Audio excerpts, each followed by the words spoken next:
Okay, so this is number 2 of 100. My voice cracking already. Of these videos that I'm doing on there just to share what's going on and coming up with me as I write this book and I am doing these videos that I'm terrified to do.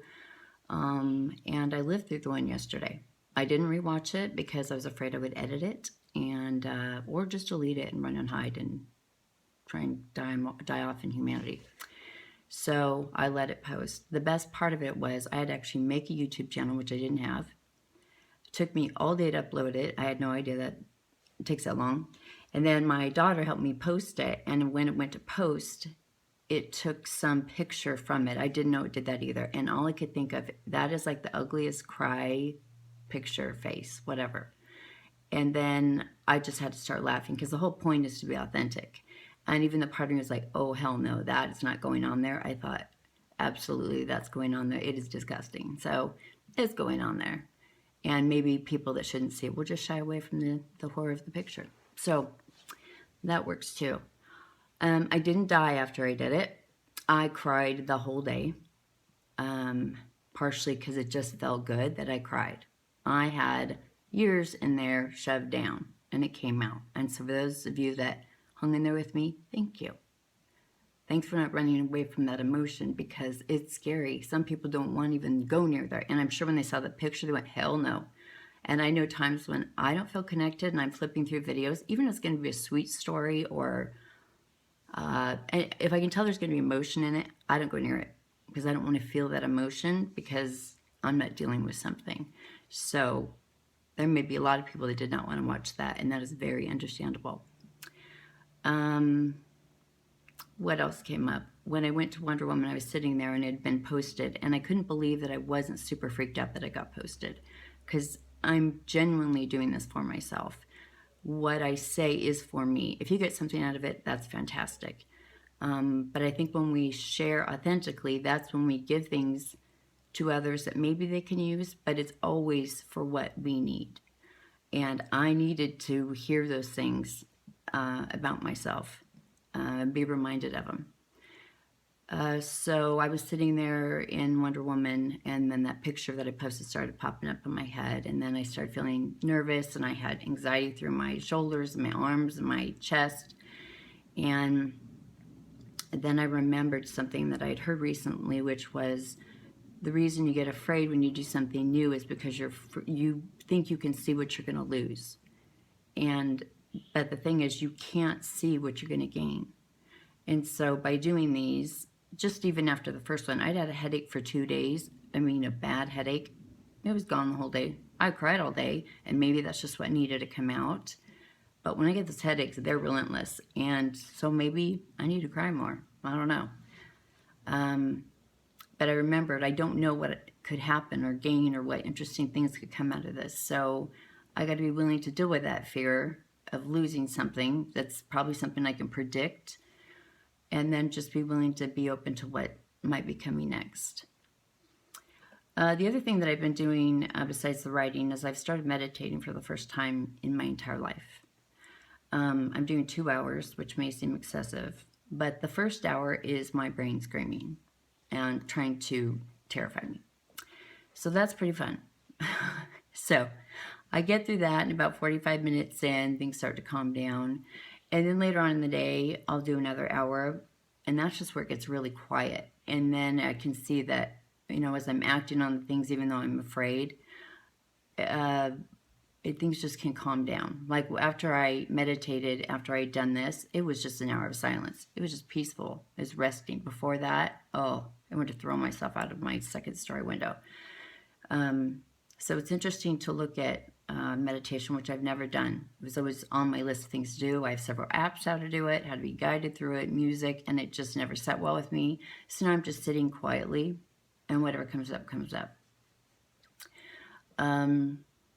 So when I was doing that this morning, this is what I wanted to share with you. Part of the reason that I think being authentic is so important, if it's not the most important thing, is we all want to find love and connection.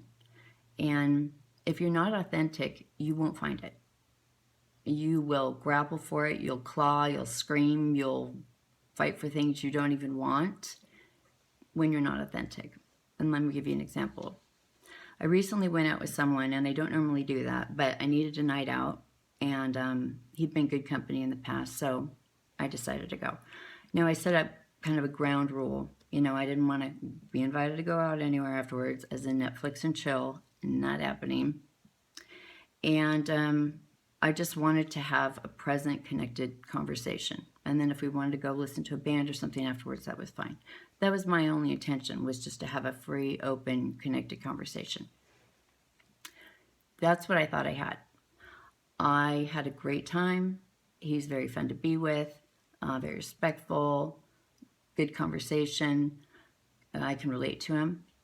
But what I kept noticing about myself was, holy crap, I feel really good.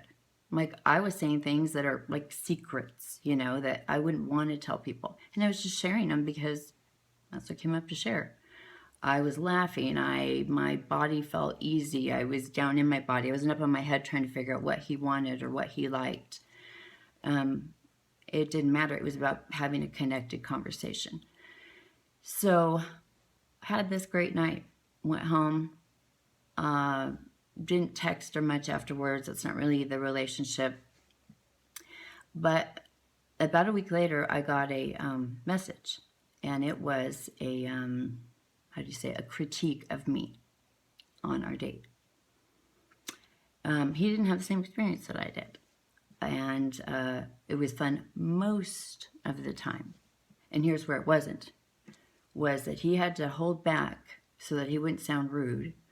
But he wished I was more self-aware so that I could pay attention to his body language. So that I would realize that I was talking about stories from the past that had nothing to do with him. He preferred that I not share my opinions. Didn't like that I asked questions about him. Few other items that I just wasn't quite sure what to do with because I had such a genuine good time.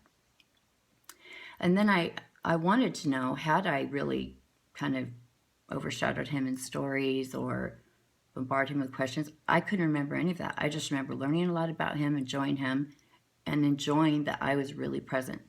So I asked him, could you give me some examples of where I did that or I forced an opinion on you? Because I would like to know if I've done that.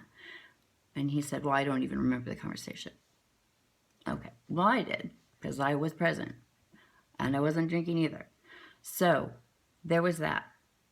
And what I saw in that was because I was totally authentic that whole night, what he wrote could have really hurt my feelings. Could have made me second guess myself, could have made me doubt myself. But all it did was let me know he's a no. He's a clear no. And I didn't have to wonder because I was so truthful and authentic and enjoyed who I was that if I wasn't someone he wanted how I was, that's a no. That's a no. Because he was trying to get something from me by pretending that he was okay with how I was being. And I was just there enjoying my own self, even my own company.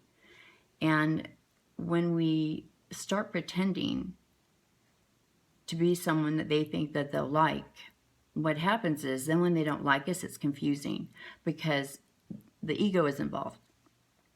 So the ego starts to say, well, what do you mean you didn't like me? I wore what I knew you like, or I said I'd go wherever with you, or I didn't ask questions, or I kept my opinions to myself, or whatever it was. So you start to resent the fact that they're rejecting you. And then you almost start, well, not almost, you start to fight for it. You start to go after them like, well, no, you should love me. Kind of like you owe me because of what I did for you. And when you're authentic, you know that you gave everything there was to give. And if they didn't want you like that, then they really don't want you. And if they chose you as in a facade, that's going to be a living hell because you have to keep up the facade. And then they probably had one going to connect at the same time. And one thing to remember is when you're trying to get someone to like you, it's not because you really like them. It's because you don't want to be with you. So you will start changing who you are and what you say and what you feel to get them to like you because you're uncomfortable with you. But if you go on a date where you're 100% you, where you're even laughing at your own jokes, even if they don't, you like who you are. And if they say no, you still like who you are. And you realize you're just not for them. You're not their cup of tea. Because some people want exactly the cup of tea you are. And they'll even want to add on to that cup of tea and build with that cup of tea. And they know that you get them. And there's a different kind of trust and foundation that can be built from that. So being authentic in any relationship, with siblings, parents, strangers, neighbors, dates, be authentic, because it starts to mess with your head when you're coming from your head and you're trying to be something else, because then you'll start to try and fight for it when you can't get it, because you were trying to be something that they wanted because you didn't exactly want to be with who you were. So that's a good reminder for me. And that's what that's about, is to repeat that message to myself as I'm out with people or dating or whatever, is if I have a great date and I'm 100% me and they say no, there's comfort in that, because I know they don't really want me and they couldn't handle me. That's the truth. They couldn't handle what I have to offer. So I don't want them to say yes. Anyway, I hope that helped. It helped me. That's the point. I'm going to go figure out how to freaking post this again because it took all day yesterday. And I see there's a lot of things I need to learn about posting. So anyway, this is number 2, and I'll see you at number 3. Thank you.